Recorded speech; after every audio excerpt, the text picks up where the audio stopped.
تنفذ الركنية. جول جول جول جول.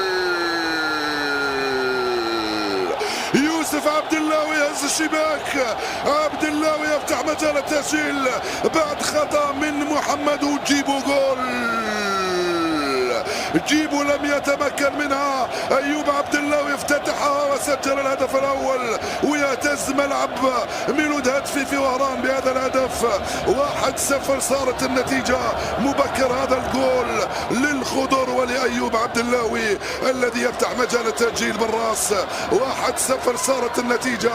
هاي الإعادة وهاي اللعبة. هاو الرقم الذي طلبه مجيد بوقرة. هاو الركنية والحارس لم يتمكن. جول أيوب عبد الله يتفوق على دفاع النيجر ويسجل الهدف الأول للمنتخب الجزائري. جول جول جول.